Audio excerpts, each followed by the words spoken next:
Сургалт зөвлөгөө худлаа аж үйлдвэрийн танхимын үйл ажиллагааг харахаар сургалт зөвлөгөө болон одоо гишүүнчдэд зориулсан үйл ажиллагаа явуулдаг гэж байгаа. Энэ дээр нь би нөгөө хөгжлийн бэрхшээлтэй мөртлөө бизнес хийдэг хүмүүсийг бас дурдж тоо баримт асуумаар байгаа. Хичнээн байгууллага одоо тэр сургалт зөвлөгөөнд нь оролцож ирсэн юм би. За ядаж нэг сүүлийн 5 жилийн тоог ярих уу гэсэн нэг ийм мэдээлэл нь. Хоёрдугаар танахаас ер нь одоо миний мэдхээр л 3 4 жижиг аж ахуйн байгууллага хаалга барьчлаа л да.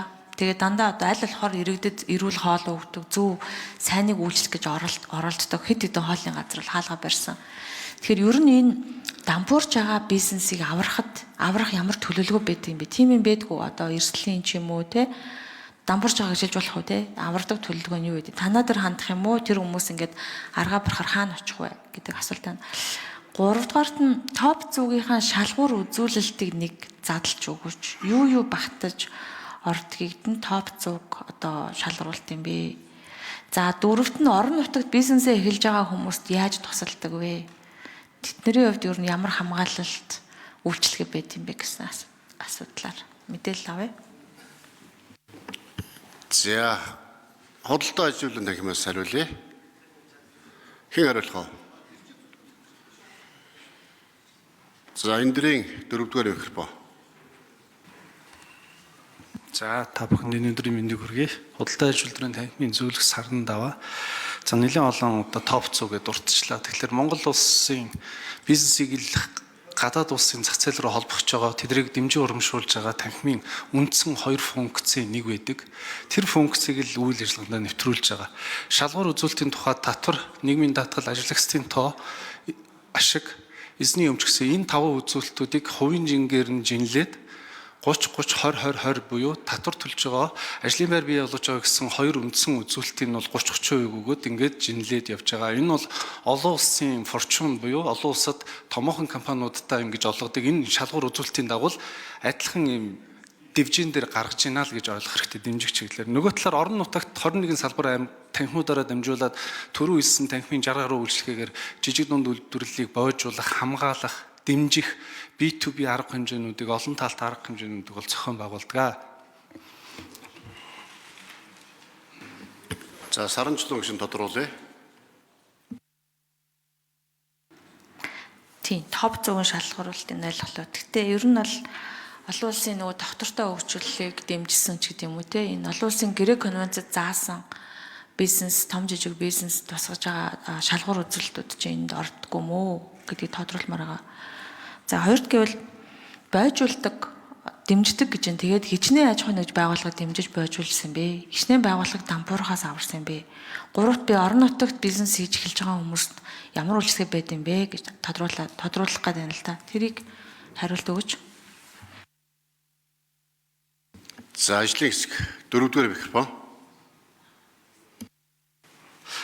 За их чухал асуулт гэж бодож байна. Доктортой хөгжлийн чиглэлээр танхимаас 17 зорилтыг хэрэгжүүлэх чиглэлээр хувийн хөгжлийн оролцоо хувь нэмрийг бол дэмжиж ирж байгаа. Үүний нэг жишээ нь бол байгаль орчин нийгэм засаглалын энэ стандартыг аж ахуйн нэгж байгуулж жижиг дунд үйлдвэрлэл эрхлэгч олон нийтэд хувьцаагаа нээлттэй арилждаг энэ компаниудад суурь үнэлгээг нь боловсруулж өгөх, ногоон кредит тооцоолох, ногоон бонд гаргах энэ үйл ажиллагаа доктортой хөгжилд оруулж байгаа хувь нэмрийг бол нэлээд манлаж ажиллаж байгаа. Холбогдох олон улсын байгууллагуудтай хамтраад за яг таны асууж байгаа сүүлийн 5 жилийн тоо яг хэдэн хөгжлийн бэрхшээлтэй гэдэг юм уу? Манай аж ахуйн нэгжүүд маань бол хөтөлбөрийн тухай хуулиар оногдсон хуулийнхаа хүрээнд шаардлага биелүүлээд явж байгаа. Тэрний дээр бас бид нар та бүхэнтэй хамтраад өнгөрсөн жил хөгжлийн бэрхшээлтэй иргэдийн дэмжих чиглэлээр бизнесийг менежментийн удирдлагын дээд түвшинд оруулах чиглэлээр бол хамтраад арга хэмжээ зохион байгуулсныг бол та санаж байгаа.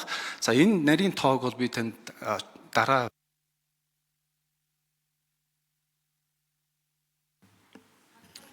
За түүний саранчлан гүшинд тодруулж ирсэн.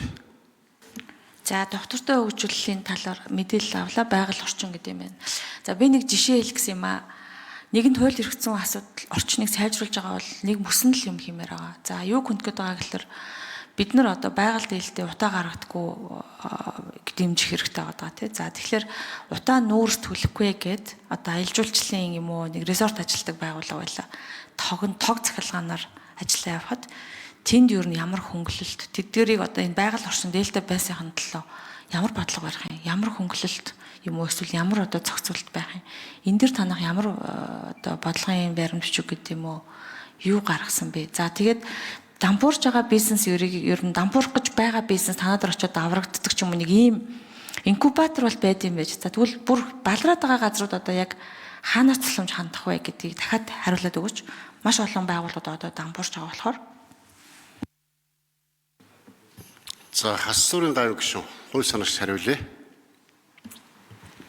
За энэ хууль бол тэнхимийн хууль. Тэгээ саран чулуун гишүүн маш зөв асуултууд асууж байна.